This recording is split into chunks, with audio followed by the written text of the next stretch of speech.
Hello to all. स्वागत है आप सभी का। चलिए स्टार्ट करते हैं आज का अपना टॉपिक, जिसका नाम है वायरस। तो वायरस क्या है, इसके विषय में हम पूरा आज के इस लेक्चर में कंप्लीट जानेंगे। बाकी के आने वाले लेक्चर्स में हम वायरस को धीरे धीरे कंप्लीट करेंगे, पूरा डिटेल में समझेंगे, पूरा ओवरव्यू हम देखेंगे यहाँ पर वायरस का। तो देखते हैं क्या होते हैं वायरस। देखिए लिखा हुआ है, वायरसेस बहुत छोटे, वायरसेस क्या होते हैं, बहुत छोटे सब माइक्रोस्कोपिक, वायरसेस बहुत छोटे सब माइक्रोस्कोपिक बायोलॉजिकल एंटाइटीज यानी इकाइयां होते हैं। वायरसेस क्या होते हैं, ये बहुत ही छोटे होते हैं, यानी कि माइक्रोस्कोपिक से भी छोटे, माइक्रोस्कोप के ही, माइक्रोस्कोप से मतलब माइक्रोस्कोपिक जो ऑर्गेनिज्म है उनसे भी छोटे। जैसे हम बात करते हैं बैक्टीरिया की, तो बैक्टीरिया को माइक्रोस्कोप में देखते हैं ना, तो उनसे भी ये छोटा होता है, तो हम ये कह सकते हैं सब माइक्रोस्कोपिक। तो वायरसेस बहुत छोटे सब माइक्रोस्कोपिक बायोलॉजिकल एंटाइटीज यानी कि इकाइयां होती हैं या होते हैं, जो किसी प्रकार का सेलुलर ऑर्गेनाइजेशन, किसी भी प्रकार का कोशिकीय संगठन या सेलुलर ऑर्गेनाइजेशन, जैसे प्लाज्मा मेम्ब्रेन हो गया, मेटाबॉलिक मशीनरी हो गई, नहीं रखते। इनके अंदर किसी भी टाइप की ये प्लाज्मा मेम्ब्रेन या डिफरेंट टाइप के सेल, अब प्लाज्मा मेम्ब्रेन ही नहीं है, मेटाबॉलिक मशीनरी ही नहीं है, तो डिफरेंट टाइप के सेल ऑर्गेनल्स की तो बात ही क्या करना है ना। तो कुछ भी नहीं पाया जाता इनके अंदर, ये केवल और केवल कैसे होते हैं, एज अ पार्टिकल काम करते हैं, एज अ पार्टिकल होते हैं। लेकिन ये अपना खुद का जेनेटिक मटेरियल और कैरेक्टरिस्टिक मोड ऑफ इनहेरिटेंस रखते हैं। ठीक है, ये भले ही मेटाबॉलिक एक्टिविटीज ना रखते हो या उसकी मशीनरी ना रखते हो, ये भले ही अपने चारों तरफ किसी भी प्रकार की प्लाज्मा मेम्ब्रेन सेल मेम्ब्रेन को ना रखते हो, लेकिन इनके पास में इनका खुद का जेनेटिक मटेरियल होता है, जो काफी है। ये अब काफी क्यों मैं कह रहा हूं, क्योंकि आप देखेंगे कि जो वायरसेस होते हैं, इनका जो डीएनए होता है, जो जीन जेनेटिक मटेरियल होता है, ये अपने जेनेटिक मटेरियल को किसी होस्ट सेल के अंदर ट्रांसफर कर देते हैं और उसकी बॉडी को पूरा हैक कर लेते हैं, है ना। जैसे नाम से लिखा वायरस, वायरस क्या होता है आप देखते हैं ना, बहुत सारे अवेयर करने के लिए आजकल कॉल्स वगैरह आती हैं, है ना। कहते हैं कि किसी भी तरीके की यदि कोई कॉल वॉल आती है तो आप ना उठाएं, किसी भी ऐसी लिंक पे क्लिक ना करें जिससे आपके फोन में वायरस आ जाए, जिससे आपका फोन हैक हो जाए। तो एक्चुअल में जो फोन हैकिंग होती है ना, वो भी वायरस की वजह से ही होती है। अनवांटेड लिंक पर क्लिक कर देते हैं, वायरस घुस जाता है और कोई स्पाई बंदा बैठा होता है, वो आपके फोन को पूरा चेक कर रहा होता है ना, या सारे अकाउंट्स उड़ा देता है। तो वायरस का भी यही हाल है, बिल्कुल वायरस की कॉपी आप समझ लो आज जो यहाँ पर चल रही है जीवन में। वायरस भी यही करता है, वायरस के बाद में खुद का जेनेटिक मटेरियल है, ये जेनेटिक मटेरियल किसी दूसरे होस्ट के बॉडी में डाल देता है और उसकी होस्ट बॉडी के अंदर जो जेनेटिक मटेरियल है, उसके साथ में इसका जेनेटिक मटेरियल मिल करके एक नया जेनेटिक मटेरियल बनाएगा और वायरस क्या करेगा, अब उसकी बॉडी को हैक कर लेगा। अब जो मशीनरी उस होस्ट बॉडी सेल या होस्ट सेल की काम कर रही थी, वो उसके लिए काम ना करके इस बंदे के लिए काम करेगी। ठीक है, और अंततः जब इसका काम पूरा हो जाएगा तो उस होस्ट बॉडी को ये मार देगा और मार करके ये बाहर आ जाता है। यही हम लोग देखेंगे वायरस के लाइफ साइकिल को आगे जब डिस्कस करेंगे तो वहां पर अच्छे से समझेंगे। ठीक है, आगे देखिए लिखा हुआ है कि अपनी मल्टीप्लिकेशंस के लिए इन्हें किसी ना किसी होस्ट सेल की आवश्यकता होती है, यानी यह ऑब्लिगेट सेलुलर पैरासाइट होते हैं। ऑब्लिगेट सेलुलर कोशिकीय परजीवी होते हैं, जो या तो बैक्टीरिया या प्लांट या एनिमल को इन्फेक्ट करते हैं। ये किसको इन्फेक्ट करते हैं बेटा, बैक्टीरिया को इन्फेक्ट करेगा, या तो प्लांट को इन्फेक्ट करेगा, या तो एनिमल को करेगा। मतलब इसको इन्फेक्ट करने से ही मतलब है किसी ना किसी को इन्फेक्शन पहुंचाएगा जरूर। वायरस के स्ट्रक्चर की बात करें, संरचना की बात करें, इसको हिंदी में बेटा हम लोग संरचना कहते हैं, है ना। स्ट्रक्चर में संरचना, संरचना की बात करें तो देखिए लिखा हुआ है, वायरस एक बहुत ही विविध समूह होता है। वायरस का अगर आप देखें तो बहुत ज्यादा विविध समूह है।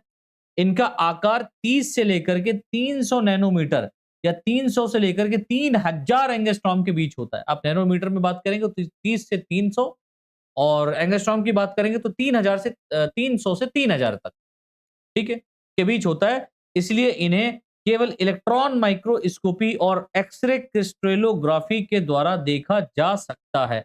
ये स्पेसिफिक मेथड है, इनके द्वारा ही आप वायरसेस को अच्छे से समझ पाओगे, देख पाओगे, जान पाओगे इनके बारे में। आगे देखिए लिखा हुआ है, मूल रूप से एक संक्रामक वायरस, एक जो इन्फेक्शियस वायरस होता है, इन्फेक्शियस वायरस दैट मींस जो किसी होस्ट सेल को इन्फेक्ट करता हो, ठीक है। तो मूल रूप से एक संक्रामक वायरस कण, इन्फेक्शियस वायरस पार्टिकल, जिसे वायरॉन कहा जाता है। देखो वायरॉन किसे कहते हैं? वायरियन उसे कहते हैं जो वायरस का एक पार्टिकल हो। वायरस क्या है? वायरस के पार्टिकल, वायरियंस पार्टिकल का समूह, है ना? वायरॉन्स पार्टिकल का समूह। डिफरेंट फॉर्म में यहां पर जब कई पार्टिकल्स आपस में मिलते हैं तो वायरस कहलाता है। अदरवाइज अगर आप एक की बात करेंगे, एक पार्टिकल की बात करेंगे तो उसको वायरॉन के नाम से जानते हैं, कहा जाता है। केवल एक प्रकार के न्यूक्लिक एसिड या तो डीएनए या आरएनए के कोर से बना होता है। ये जो वायरॉन होता है, ये या तो डीएनए इसके अंदर होगा या तो इसके अंदर आरएनए होगा, जिसकी वजह से ये आरएनए और डीएनए वायरस के रूप में जाने जाते हैं। जैसे एक प्रोटीन की सुरक्षात्मक परत कैप्सिड में लपेटा जाता है, जिसे कैप्सिड कहते हैं। ठीक है। जैसे एक प्रोटीन की सुरक्षात्मक परत में लपेटा जाता है, जिसे हम क्या कहते हैं बेटा? कैप्सिड कहते हैं। कैप्सिड कई कैप्सोमियर से मिलकर के बना होता है। कैप्सिड की भी यूनिट कैप्सोमियर होती है, तो कैप्सिड कई कैप्सोमियर से मिलकर के बना होता है। और प्रत्येक कैप्सोमियर में कुछ मोनोमर्स या स्ट्रक्चरल यूनिट्स होते हैं। प्रत्येक कैप्सोमियर में कुछ मोनोमर्स या इनके स्ट्रक्चरल यूनिट्स पाए जाते हैं। प्रत्येक स्ट्रक्चरल यूनिट एक या अधिक पॉलीपेप्टाइड चेन से मिलकर के बनी होती है। अब इसके हम एक खाली किसकी बात करते हैं बेटा? मोनोमर की बात कर रहे हैं, है ना? या यूनिट की बात कर रहे हैं, स्ट्रक्चरल यूनिट की बात कर रहे हैं, तो ये पॉलीपेप्टाइड चेन से मिलकर के बनी होती है। कैप्सोमियर विभिन्न आकृतियों के हो सकते हैं, डिफरेंट शेप वाले हो सकते हैं, जैसे हालोई प्रिज्म के हो गए, हालो प्रिज्म के हो गए, हेक्सागोनल शेप के हो गए, पेंटागोनल शेप का हो गया, लॉब्यूलर हो गया, या अन्य किसी भी आकार का हो सकता है। आगे देखिए लिखा हुआ है, कैप्सिड में कैप्सोमियर की विशेष व्यवस्था ही किसी वायरॉन की आकृति को निर्धारित करती है। भाई वायरॉन की आकृति को, शेप को निर्धारित कौन करता है? भाई ये निर्धारित करता है कैप्सोमियर की विशेष व्यवस्था, कि उसका अरेंजमेंट कैसा है, उसका किस तरीके का अरेंजमेंट पाया जा रहा है, वो इंपॉर्टेंट होता है। अब हम बात करते हैं सिमेट्री ऑफ वायरस, वायरस की सममिति। वायरस में क्या कोई सममिति पाई जाती है कि नहीं पाई जाती? तो बिल्कुल यहां पर हम देखते हैं। देखिए लिखा हुआ है, वायरस में 3 प्रकार की सिमेट्री पाई जाती है। 3 प्रकार की। ये वायरस की सिमेट्री है, ना कि हाँ, एनिमल की सिमेट्री या प्लांट की सिमेट्री। ये वायरस की सिमेट्री है, तो वायरस की सिमेट्री अलग ही होगी। पहली सिमेट्री देखो यहां पर है, आइकोसाहेड्रल सिमेट्री। आइकोसाहेड्रल सिमेट्री ये क्या होता है? जब कई वायरसेस का आकार स्फेरिकल, क्यूबॉइडल या पॉलीगोनल होता है, जो मूल रूप से आइकोसाहेड्रल, बोले तो 20 साइड्स होते हैं। आइकोसाहेड्रल कहने का मतलब होता है ऐसा वायरस जिसको आप किसी भी एंगल से देखेंगे उसमें 20 साइड आपको दिखाई पड़ेंगे, 20 साइड्स दिखाई पड़ेंगे, उसको आइकोसाहेड्रल कहते हैं। आइकोसाहेड्रल सिमेट्री इस तथ्य पर निर्भर करती है कि जब कैप्सोमियर आपस में असेंबल होते हैं, तो वायरसेस का कैप्सिड न्यूनतम ऊर्जा की स्थिति में पहुंच जाता है। ठीक है। एक आइकोसाहेड्रल कैप्सिड में 2 प्रकार के कैप्सोमियर होते हैं। एक तो होता है बेटा पेंटामेरस, जो 5 स्ट्रक्चरल यूनिट्स वाले कैप्सोमियर से मिलकर के बना होता है। दूसरा होता है हेक्सामेरस, जो 6 स्ट्रक्चरल यूनिट्स वाले कैप्सोमियर से मिलकर के बनना होता है। आगे देखिए लिखा हुआ है कि विभिन्न आइकोसाहेड्रल वायरसेस और उनके कैप्सोमियर्स की संख्या, ठीक है, विभिन्न आइकोसाहेड्रल वायरस और उनके कैप्सोमियर की संख्या निम्नवत है, निम्नवत है। जैसे नंबर 1 यहां पर लिखा गया है 5x174 बैक्टीरियोफेज, एक प्रकार का वायरस है बेटा, इसका नाम है 5x174 बैक्टीरियोफेज वायरस। इनमें आप देखेंगे बेटा 12 पेंटामियर्स पाए जाते हैं। केवल कितने पेंटामियर्स पाए जाते हैं बेटा? 12 पेंटामियर्स पाए जाते हैं। दूसरा यहां पर बेटा turnip yellow mosaic virus, TYMV, turnip yellow mosaic virus, इसमें आप देखेंगे 32 कैप्सोमियर्स प्रेजेंट होते हैं। थर्ड यहां पर है पोलियो वायरस, नाम सुना होगा, इसमें 32 कैप्सोमियर्स, पोलियो वायरस में भी 32 कैप्सोमियर्स होते हैं। वहीं हम लोग पोलियोमा वायरस की बात करें, पोलियोमा वायरस और पेपिलोमा वायरस, चाहे पोलियोमा वायरस की बात करो चाहे पेपिलोमा वायरस की बात करो, इनमें बेटा 72 कैप्सोमियर्स प्रेजेंट होते हैं। हम लोग रियो वायरस की बात करें तो इसमें 92 कैप्सोमियर्स होंगे। हर्पीस वायरस की बात करें तो 162 कैप्सोमियर होंगे। एडिनो वायरस की बात करें तो 252 कैप्सोमियर्स यहां पर प्रेजेंट होते हैं। इसी प्रकार टिपुला इरिडिसेंट वायरस की अगर हम लोग बात करें तो इसमें सबसे ज्यादा कैप्सोमियर्स होते हैं। टिपुला इरिडिसेंट वायरस, इसमें 812 कैप्सोमियर्स प्रेजेंट होते हैं। 812 कैप्सोमियर्स यहां पर प्रेजेंट होते हैं। आगे देखिए, कुछ विशेष तथ्य यहां पर लिखे गए हैं। इन सभी आइकोसाहेड्रल वायरसेस में केवल 12 कैप्सोमियर पेंटामियर्स होते हैं, जो 5 फोल्ड सिमेट्री वाले 12 कॉर्नर पर स्थित होते हैं। 12 कोनों पर अरेंज रहते हैं, जबकि बाकी सभी हेक्सामियर होते हैं। बाकी सभी कैसे होते हैं बेटा? हेक्सामियर होते हैं। तो ये विशेष नोट पॉइंट यहां पर है कि सभी आइकोसाहेड्रल वायरस में केवल 12 कैप्सोमियर्स पेंटामियर्स, ठीक है, 12 पेंटामियर्स होते हैं। 12 कैप्सोमियर्स वाले पेंटामियर्स होते हैं, जो 5 फोल्ड सिमेट्री वाले होते हैं। जैसे हम 5X174 बैक्टीरियोफेज वायरस की बात करें, इनमें 12 कॉर्नर होते हैं, 12 कॉर्नर पर अरेंज होंगे, जबकि बाकी के जितने भी हैं ये सारे के सारे कैसे हैं बेटा? हेक्सामियर्स होते हैं। आगे देखिए, सेकंड हमारा सिमेट्री है सर्पिल या बेलनाकार सममिति, हेलिकल या सिलिंड्रिकल सममिति। ये देखिए लिखा हुआ है, ये कुछ वायरसेस का कैप्सिड रॉड शेप या हेलिकल होता है। जैसे हम टोबैको मोज़ेक वायरस की बात करते हैं, ठीक है, इसका कैसा हेलिकल होगा बेटा? रॉड शेप होगा, ठीक है, रॉड शेप हेलिकल होता है। बैक्टीरियोफेज वायरस की बात करते हैं, बैक्टीरियोफेज M30 वायरस की बात करते हैं, इन्फ्लुएंजा वायरस की बात करते हैं, तो बेटा इनका जो कैप्सिड होता है वो रॉड शेप हेलिकल का होता है। आगे देखिए लिखा हुआ है, इनका कैप्सिड हेलिकल बनता है या बनाता है, क्योंकि इन वायरसेस के कैप्सोमियर समान होते हैं, एकदम सिमिलर टाइप के होते हैं, और एक हेलिक्स में व्यवस्थित होते हैं। एक हेलिक्स में एक एक रीजन में अरेंज रहते हैं।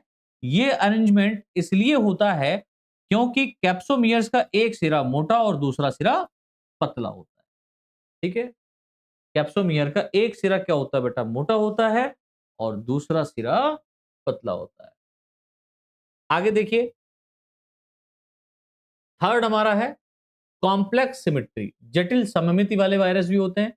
कुछ वायरस का कैप्सिड इतना कॉम्प्लेक्स होता है कि उसे किसी एक सिमेट्री में वर्गीकृत नहीं किया जा सकता। मतलब इतना कॉम्प्लेक्स हो गया, मतलब इतना अपने आप को कॉम्प्लेक्स कर लो कि कोई तुम्हारे बारे में बोले तो 50 बार सोचे कि यार मैं बोल क्या रहा हूँ, सही बोल रहा हूँ, गलत बोल रहा हूँ। ठीक है, तो कुछ वायरसेस का कैप्सिड इतना कॉम्प्लेक्स होता है कि उसे किसी एक सिमेट्री में वर्गीकृत नहीं किया जा सकता। इन्हें दो भागों में बांटा जाता है। तो पहला भाग यहां पर देखिए लिखा हुआ है कि वायरसेस जिनमें पहचानने योग्य कैप्सिड नहीं होता, इनमें कोई स्पष्ट कैप्सिड नहीं होगा।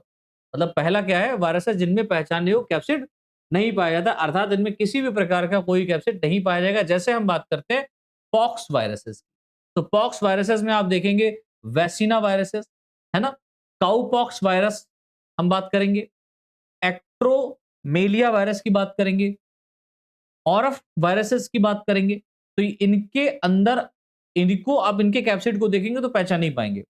दूसरा, वायरसेस जिनकी संख्या टेडपोल शेप होती है, अर्थात इस प्रकार के वायरसेस में हर भाग की अलग अलग सिमिट्री होती है, हर भाग की अलग अलग सिमिट्री है। जैसे T even phages of E coli, T even phages of E coli, Escherichia coli even phages की हम बात कर रहे हैं। इसमें देखिए T4 बैक्टीरियोफेज में, यदि हम T4 बैक्टीरियोफेज की बात करें तो आइकोसाहेड्रल हेड होगा, आइकोसाहेड्रल हेड होगा, है ना, हेलिकल टेल होगी, हेलिकल टेल शीथ होगी। भाई बैक्टीरियोफेज वायरस की बात हो रही, बैक्टीरियोफेज वायरस, तो बैक्टीरियोफेज वायरस में आप देखा होगा ना, इस तरीके से इनका आइकोसाहेड्रल ये हेड हो गया, है ना, टेल यहाँ पर इस तरीके से प्रेजेंट होती है, नेक और टेल ये प्रेजेंट होता है। तो टेल कैसी हो गई? हेलिकल टेल हो गई, हेलिकल टेल शीथ हो गई, है ना, हेक्सागोनल एंड प्लेट हो गई, यहाँ पर प्लेट पाई जाएगी, वो हेक्सागोनल एंड प्लेट कहलाएगी। रॉड शेप टेल फाइबर हो गए, ये जो फाइबर निकला टेल फाइबर, रॉड शेप हो गए। इसका ये वाला हेक्सो, ये वाला क्या हो जाएगा बेटा? ये कहलाएगा आइकोसाहेड्रल हेड, है ना। तो देखो हर प्रकार का यहाँ पर इसका हर एक पार्ट, हर एक वायरस का हर एक रीजन अलग अलग प्रकार के सिमेट्री को शो करे, ऐसे रीजन को हम लोग कॉम्प्लेक्स सिमेट्री फॉर्म में डालेंगे। अब आगे देखिए, एक इंपॉर्टेंट पॉइंट लिखा हुआ है स्पाइक्ड मेम्ब्रेन वाले वायरस, ऐसे वायरसेस जिनके मेम्ब्रेन के ऊपर या जिनके सरफेस के ऊपर स्पाइक प्रेजेंट होते हैं। स्पाइक मतलब कांटे हम कह सकते हैं। देखिए लिखा हुआ है कुछ वायरसेस के चारों ओर 100 से 150 एंगस्ट्रॉम मोटी झिल्ली पाई जाती है जो स्पाइक से ढकी होती है। जैसे हर्पीज वायरस, हर्पीज वायरस को आप देखेंगे तो हर्पीज वायरस के पूरे तरीके से सरफेस पर ये स्पाइक नुमा स्ट्रक्चर्स प्रेजेंट होते हैं। इन्फ्लुएंजा वायरस की बात कर लें, मम्प वायरस की बात कर लो, है ना? सेमेल्की फॉरेस्ट वायरस की बात कर लो, सेमेल्की फॉरेस्ट वायरस, इन किसी की वायरस की बात करो, इसके बॉडी के ऊपर स्पाइक प्रेजेंट होंगे। झिल्ली की क्या विशेषता है भाई? ये जो मेम्ब्रेन यहाँ पर प्रेजेंट है या ये जो होल यहाँ पर हम कह सकते हैं प्रेजेंट है, इसकी क्या स्पेसिफिसिटी है, क्या विशेषता है, उस पे चर्चा करें। तो देखिए लिखा है ये झिल्ली लिपिड बाइलेयर से बनी होती है पहली बात। झिल्ली पर वायरस स्पेसिफिक प्रोटीन मॉलिक्यूल के रूप में मौजूद होते हैं। तो वायरस स्पेसिफिक प्रोटीन मॉलिक्यूल जो यहाँ पर प्रेजेंट है वो एक्चुअल में स्पाइक के रूप में पाए जाते हैं। ये झिल्ली वायरसेस द्वारा नहीं बनाई जाती बल्कि होस्ट सेल, है ना? होस्ट सेल बोले तो एनिमल सेल के द्वारा, एनिमल सेल की प्लाज्मा मेम्ब्रेन, है ना? प्लाज्मा मेम्ब्रेन कहने का मतलब कोशिका झिल्ली, कोशिका झिल्ली से प्राप्त होती है। कोशिका झिल्ली से प्राप्त होती है। ठीक है बेटा? तो ये हमने आज के इस लेक्चर में बच्चों वायरस के कुछ ओवरव्यू के बारे में समझा, है ना? वायरस के थोड़े से इसके इंट्रोडक्शन के बारे में या इसका ओवरव्यू हम ले लिया। ठीक है? नेक्स्ट क्लास जो हमारी रहेगी वो वायरस के ऊपर ही रहेगी जिसमें हम लोग थोड़ा-सा आगे बढ़ेंगे जिसमें एक मेन स्पेसिफिक वायरस हमारा है, बैक्टीरियोफेज वायरस जिसको हम कहते हैं, उसके ऊपर हम चर्चा करेंगे। ठीक है? चलो और देखते हैं नेक्स्ट क्लास में। तो आज के लिए इतना ही। बहुत-बहुत धन्यवाद।